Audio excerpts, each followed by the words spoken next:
Frank Castle is a former Marine who lost his family. Because of this, he is now called the Punisher, and his main purpose is to kill everyone involved in the death of his family. Thinking he's accomplished his goal, he burns his Punisher armor and starts a new life. 6 months later, Frank has become a construction worker, where he can unleash his anger to tear down walls. Frank lives in a small room where he constantly feels like his wife will be there for him. On the job, he is approached by a man who doesn't like the fact that Frank is breaking down walls too fast and they don't get paid for overtime. But Frank manages to keep his emotions in check. During a break, Donnie comes up to him. He doesn't like that the workers threw away Frank's food and offers him his sandwich. He thanks him for the treat. Donnie learns that Frank was a Marine and tells him that his father was also in the military. But when he was a kid, his family was killed. Frank realizes how much they are alike and asks Donnie not to look to him for a friend. After work, Frank comes to a circle of military men who suffer from post-traumatic stress disorder. He and Curtis are old friends. Curtis asks Frank to start his life over. He managed to avenge his family, but for Frank, the loss was too much to bear. While working tomorrow, he overhears a conversation about an upcoming robbery. Lance doesn't like that they have to rob the mob, but Paulie is sure they'll pull it off. They notice that their conversation has been overheard. Frank ignores them and tries to leave. Lance orders them to stop. I'm right here. I ain't going anywhere. Just as suddenly, there is a work injury at the construction site. Donnie asks Frank to help. He's a Marine and should know first aid, but Frank just walks away. Later, Lance and Paulie invite Donnie to join their gang. Although they don't tell him what they'll be doing, he agrees. A couple hours later, the trio storms a mob casino. Donnie has to collect the cash, but his ID falls out of his pocket, and now the mob knows exactly who robbed them. Lance offers to kill everyone, but Paulie orders them to run away. Back at the construction site, they offer to roll Donnie in cement. What they don't know is that Frank is watching. Donnie is dumped in the cement pit. The trio begins to celebrate their victory, but Frank shows up. He asks them to turn off the cement mixer. Lance pulls a gun, forcing Frank to kill everyone and save Donnie. Meanwhile, the gangsters get all the information they know about Donnie from the cops. Suddenly, the lights go out. A gunfight ensues, and Frank emerges victorious. But what Frank didn't realize was that he could be caught on a security camera. During breakfast, the phone rings and asks to put Frank on the phone. The man introduces himself as Microchip. He calls Frank's name and says he knows about his double life. Microchip assures Frank that they are not enemies. He's the one who gave Frank the disc with the video of the man's murder on it, killed by an American army soldier. As he leaves the cafe, he notices a glare of light from a neighboring building. Frank quickly goes up to the roof, but finds no one. The Microchip has left a cell phone for Frank. Looking around the area, he notices a man waving at him. Frank goes to the only person he trusts. Curtis swears he never gave Frank up. He questions why his family died. Maybe his past is to blame. You didn't kill your family. What if I did? To learn something new, he seeks out his friend Karen. Frank tells her about the Microchip. The man says that Frank is not the only one who faked his death. Karen agrees to help. A couple days later, Karen learns from the editor-in-chief that an article about the hacker Microchip was brought to them, but the government has asked that the article not be printed in the paper. Before giving Frank the information, Karen wants to understand what he will do with Microchip. Frank promises that if he's not a villain, he's in no danger. A couple hours later, he jumps on Microchip's wife's car on purpose. To make it look plausible, he scratches his head with a razor blade. This feeds into a security camera, which Microchip watches from his secret base. He fears that Frank has decided to take his family hostage, causing him to grab a gun and drive home. Sarah suggests that Frank go inside the house. She tells him that her husband worked for the government, but died a year ago. The girl tells him Microchip's real name, David, who has already arrived at the house. As soon as his wife came outside, David realizes that Frank didn't intend to hurt her and goes back to the base. That night, Frank shaves off his hair and changes his gait so the human recognition software can't detect him. Then he breaks into Carson's house, after a brief fight. The man wakes up tied to a chair. Frank wants to know who David is.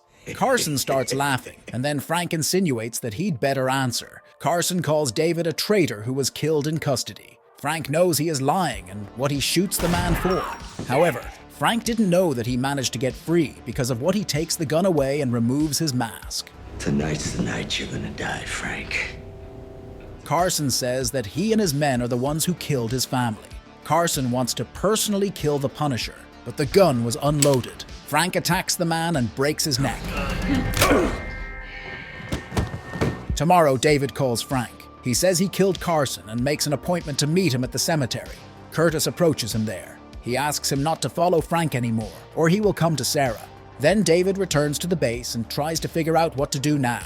But his reasoning is interrupted by Frank, who has followed David's car. The Punisher knocks the man out. David swears he means him no harm, but he's interrupted by an alarm. He explains that there is a defense in his base, and if he doesn't enter the code in 3 minutes, everything will explode. Frank doesn't believe him, but seeing David's consternation, he pulls him over to the computer and allows him to enter the code. David then tells him that he worked in intelligence on Afghanistan. One day he found important information. It's what's on the disk that Frank got. Carson and his men wanted to kill David. To keep his family safe, he had to run out of the car. Carson cornered him and shot him. No! But a cell phone saved his life. Frank can't believe David survived without help. David says he's just like Frank and they should be friends. During the next password entry, Frank says that in Afghanistan he was on a mission called Cerberus. They managed to capture Zuber and a CIA agent tortured him. The interrogation was in Persian, so the squad couldn't understand what they were saying. Zuber turned out to be innocent, and it was the CIA agent who was dealing drugs. When the interrogation was over, he ordered Frank to kill Zuber. Another military man thought it was odd that they were ordered to remove the bullet. It looked like they were hiding evidence. When Frank wakes up, David offers to untie him. After entering the password, David uses a hidden syringe and knocks Frank out. When he wakes up, David is calmly drinking coffee. He explains to Frank that if he wanted him dead, the Punisher would already be dead. They need to team up and defeat the villains. Back in the past, the soldiers were given a new assignment. However, Frank suspects it's an ambush, but Agent William won't listen to him. They have reliable intel, and Frank doesn't need to sow panic. Dust off at 2300. Now get the hell out of here. Already at night, their squad is ambushed. The enemy proves to be too many. Captain Anderson lost an arm.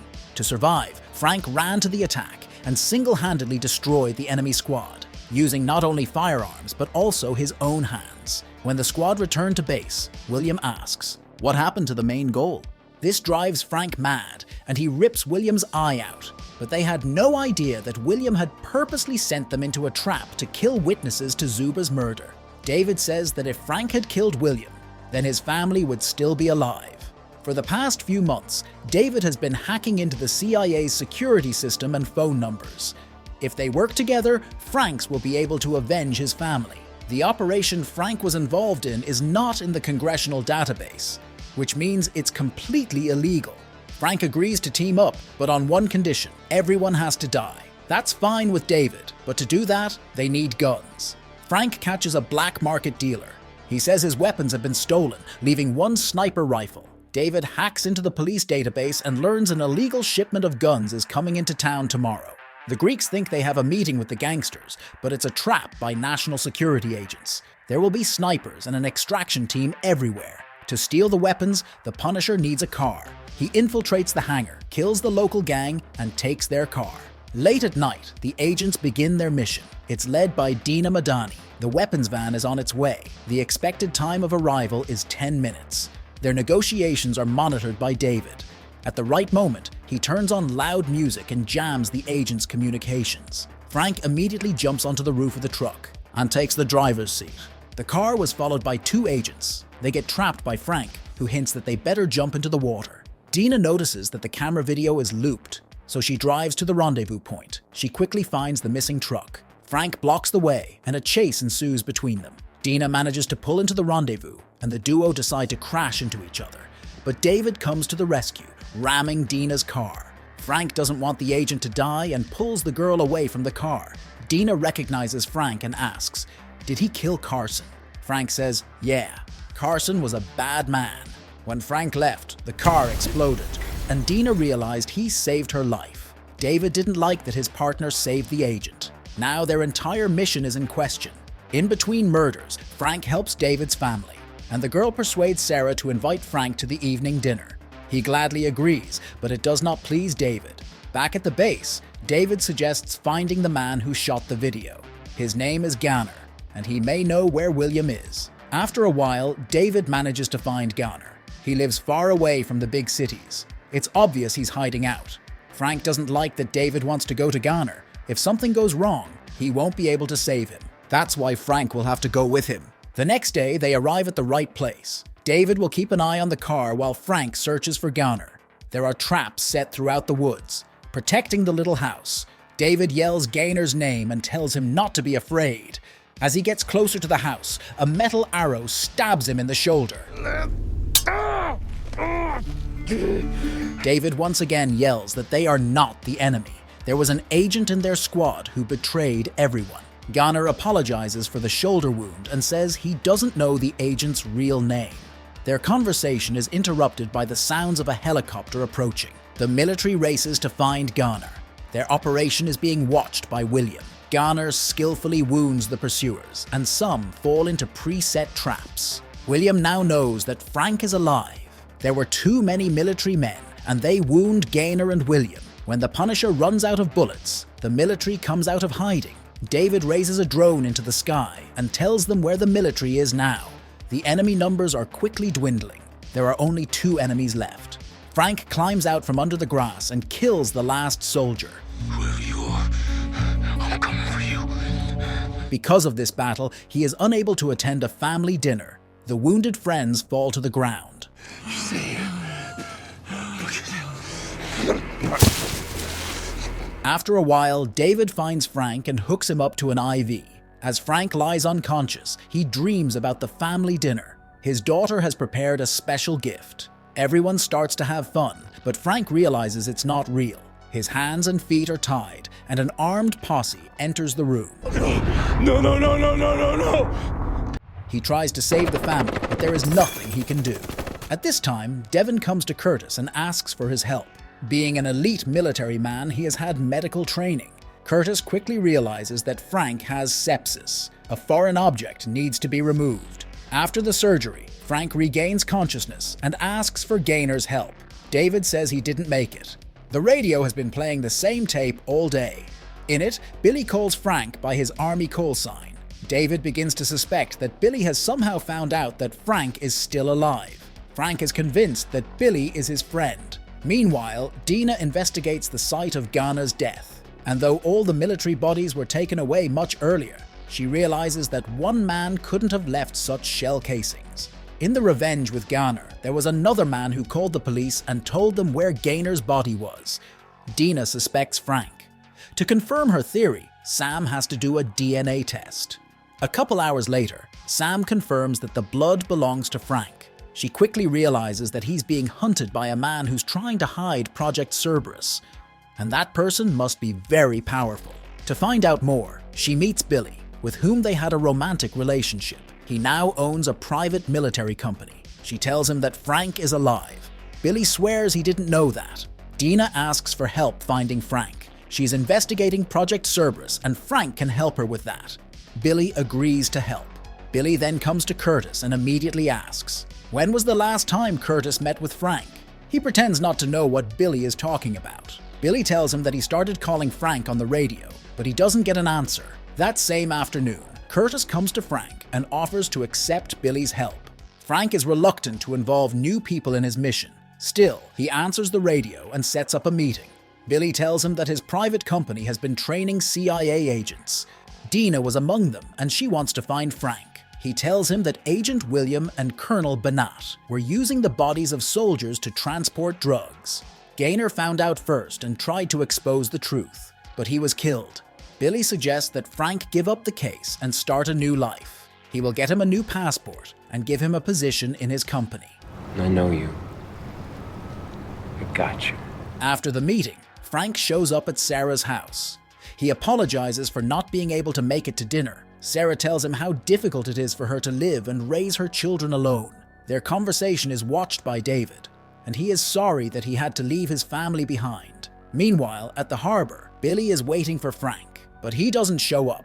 Billy gets into the car and tells William that his plan has failed.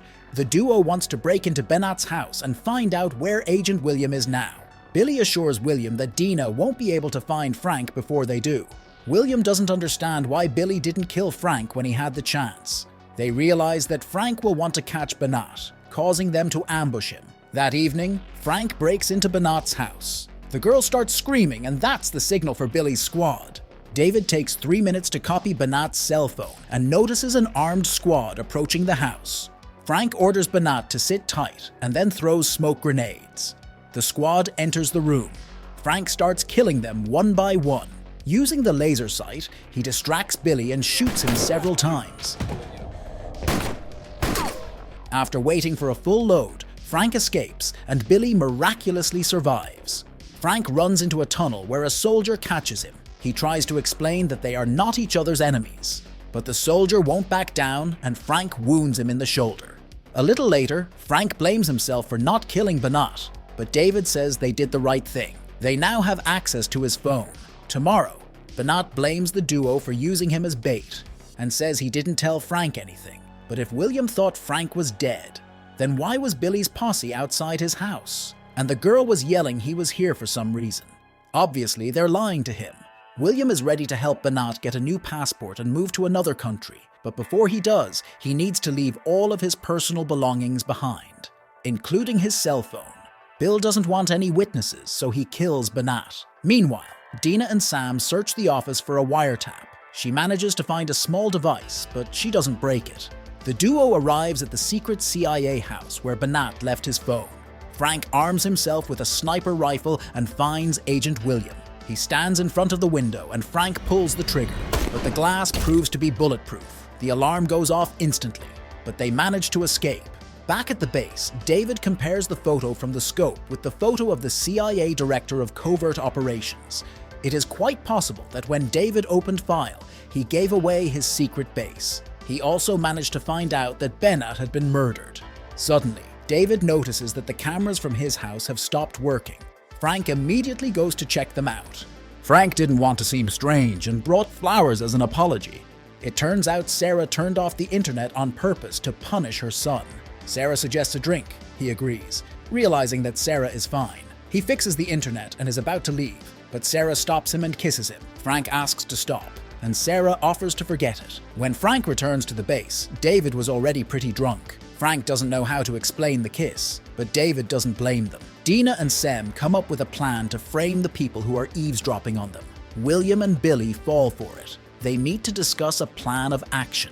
Billy's not about to put his men at risk. He has already lost 9 soldiers. Billy offers jobs to his former mercenaries. Their reputations have long been ruined, causing them to accept. Somebody must really need someone dead. Tomorrow, Sarah leaves a voicemail. Her son wants to hurt someone, and she would love the help. David authorizes Sarah's help. She found a large knife in her son's backpack, and the other day he snuck his sister away. Frank quickly finds common ground with the boy. Meanwhile, Billy's posse arrive at the designated address and fall into a trap set by Dina. The mercenaries are cornered and try to escape. To prevent the mercenaries from betraying Billy, he kills them. Outside, Sam catches Billy. He orders him to sit on his knees, after which he removes the mask. Billy immediately pulls out a concealed knife and kills Sam. David is sure that Dina had nothing to do with his partner's death and offers to send an encrypted letter. Suddenly, buildings start exploding all over the city. Lewis is behind it all. He's an ex-military member of Frank's unit. But the war has caused severe mental trauma. He tried to fight his problems and began to attend a meeting of veterans. There was also a man who started making up stories that didn't really exist. Lewis didn't like this and killed the man. Lewis is sure that he fears for the freedom of the ordinary citizens and wants to gain Karen's support.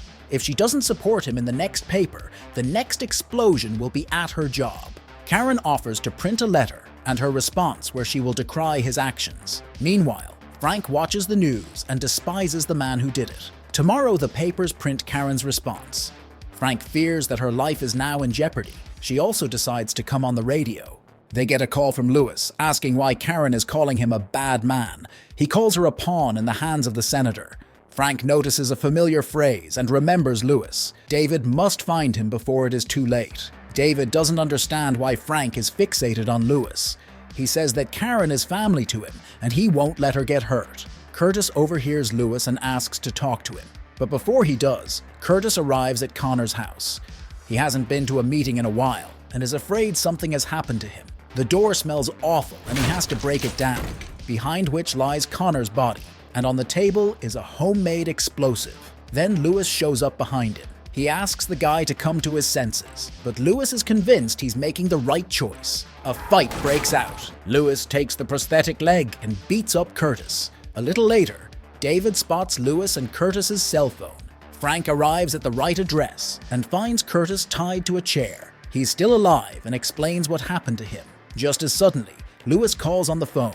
He is surprised that Frank is still alive. Frank asks Lewis to let Curtis go as he is on their side. Frank then tries to figure out how he can defuse the bomb. They get another call from Lewis. He doesn't wish Frank any harm. He says he'll help Lewis on one condition. He has to tell him which wire to cut. Then he tells him a story from his time in the army. Lewis thinks it over and names the white wire. Frank tells his friend not to worry and to cut the wire. Lewis tells the truth. The only thing left to do is to escape from the police. He disarms 2 officers and steals their car. At this time, David meets with Dina to relay the names of the people involved in Operation Cerberus. Upon hearing the name William, Dina's eyes change. The TV starts showing footage of Frank. He's been accused of setting off the bombs. Frank calls Bill, who once again offers to take him to another country. Frank warns that Lewis wants to kill the senator. Bill has to keep up the appearance that the senator is still in the room, and Frank will handle the problem. A little later, Karen starts interviewing the senator, but the door explodes and Lewis walks into the room with Frank to kill the senator. But that's not what really happened. Karen is convinced that Frank is not a terrorist. He wants to save her, and if it weren't for Frank, the senator would be dead. At 9:54, Lewis infiltrated the building under the guise of security and single-handedly kills all the guards on the floor. Frank runs into the room and saves Karen. The senator was so scared that he pushed the girl into Lewis and he took her hostage. He ordered her to drop the gun or he would detonate the bomb. As soon as they got into the elevator, Billy's mercenaries tried to kill Frank, but he used the guard's body as a human shield. Early in the morning, Dina told her boss that she had learned that Frank was alive and had found a hidden bug. She and Sam wanted to ambush whoever bugged them, the wardens handing over files on every dead mercenary. They all worked for Bill. Dina sets up a meeting with Billy, but he pretends he hasn't seen them in a while. Their conversation is interrupted by an alarm. Dina catches Frank and asks him to throw away his gun. He realizes that Dina won't shoot him. Just as suddenly, Billy hits Frank. Frank realizes that Billy is a traitor. During their argument, the police arrive and detain the trio.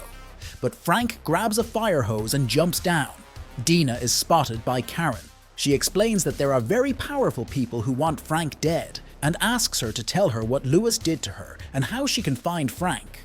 Turns out during the escape, Frank managed to find them.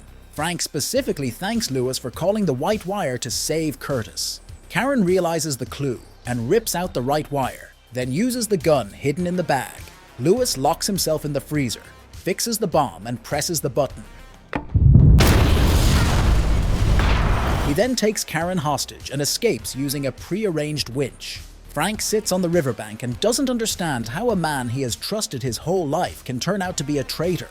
Sarah's family is stunned that Frank turned out to be a bandit. Dina realizes that Billy was the 5th mercenary to escape. She calls him in for questioning and tries to get his confession, but he won't say anything. A policeman comes to Sarah's house. He says that the police were called from this house to give a statement on Frank. Sarah says she didn't call anyone. The policeman asks, where is her daughter? This seems very strange to Sarah, and she replies that she is not home and asks her son to run. The man starts a chase, and Sarah tries to protect her family, but another officer approaches from the back. Frank and David notice drops of blood on the floor of the house. Frank realizes that Sarah has his phone number, which means they'll be arriving at their secret base soon. Frank asks David to go to his daughter. He stays here and sets a trap for Billy's men. He loads all his weapons and hides them in different places. He puts gunpowder in every lamp and puts on his Punisher armor. An hour later, the mercenaries infiltrate the base. But what they didn't realize is that it's not Frank they're up against now. It's a Punisher who uses a lot of traps. He uses the mercenary's head as a homemade bomb. Panic ensues, but that only helps the Punisher deal with the mercenaries. After waiting for the mercenaries to stand next to the lamps, he presses a button. Then he pulls out a large caliber machine gun and goes on the attack. He takes the mercenary's cell phone and calls Billy. Frank promises that it won't be long before they go head to head. Now, if he lays a finger on David's family, all the dirt will be uploaded to the internet. He's offering a trade, David's family in exchange for information. Later, the duo arrives at the exchange site. Sarah has a can of gasoline strapped to her. Frank is sure it's a show-off. They won't do anything about it. Billy calls Frank and asks them to get in the car, just as Dina and his men show up. The mercenary sets the gasoline on fire. David takes off his jacket and puts out the flames, but he is accidentally hit by several bullets and Sarah sees her husband die. Billy could kill his enemies but decides to shoot the tires. Comes to his senses tied to a chair. Frank swears he's going to kill him. This makes Bill laugh. He can't be defeated. He needs the access code to the computer. Frank says that only David knew the access code, but now he's gone. Homeland Security agents hit him 3 times, but he's actually alive. It was Dina's master plan. And finally, David can be reunited with his family. I'm so sorry, okay? William comes to Frank to avenge his lost eye, but even after many blows, Frank just laughs at them. You look a bitch. He asks for his hand to be untied so he can enter the password and injure William. Turns out that was David's plan. Now he can tap into his base and show the surveillance cameras. Frank decides that if he fails to kill them, Dina will have evidence on Billy and William. Please, Dina, we gotta go get him before it's too late. Frank manages to break free and is ready to show William what real anger is all about. Billy watches but does nothing. Before he can pull the trigger, Dina comes to the rescue. Billy manages to escape. He takes his new passport and a lot of money. National security agents break into his house, but they fall into a trap. To make all the Ulix disappear, he blows up his office. David gives Frank the money he managed to get out of Billy's account. Dina asks Frank to leave town and start a new life. But he has to realize he and Dina aren't friends, and if she sees him again, she'll have to arrest him. Curtis wakes up and notices his gun is missing from under his pillow. Billy's not going to kill him. He asks if Curtis knew that Frank was alive all along. He says yes. This upsets Billy. The duo goes into the kitchen, and Curtis pulls the curtains open. As they are talking, a bullet flies through. Billy calls Curtis a traitor and hits him in the shoulder. Frank calls Curtis and asks him to give the phone to Billy. He asks Bill to let Curtis go, and he will let him leave alive. Billy realizes he has no other choice and agrees. He also sets up a meeting at the amusement park. Late at night, Frank looks around the park and sees 2 hostages. Frank fires a 6-shot grenade launcher, distracting Billy, and runs into the park from the opposite side. Frank is immediately wounded, but still tries to kill Billy. Limping on one leg, Frank jumps onto the carousel where Billy is now hiding. They get into each other again, but Billy's lucky. His cheek stopped the bullet. To keep the hostages safe, Frank comes out of hiding. That's when Dina comes into the park and orders Bill to drop his gun. This causes her to catch a bullet. Frank rushes in to attack. They inflict serious wounds on each other, but Frank is much stronger and he drags Bill through broken glass. You're gonna remember me. Afterwards, he frees the hostages and stays to hold Dina's wound until the police arrive. In gratitude for saving his daughter, Frank is released and his reputation is cleared. Billy is also alive, but the doctors don't know how long before he wakes up or if his memory will survive. That's the end of the first season. Well, if you want to see the second season, let us know in the comments. We'll see you soon. Bye.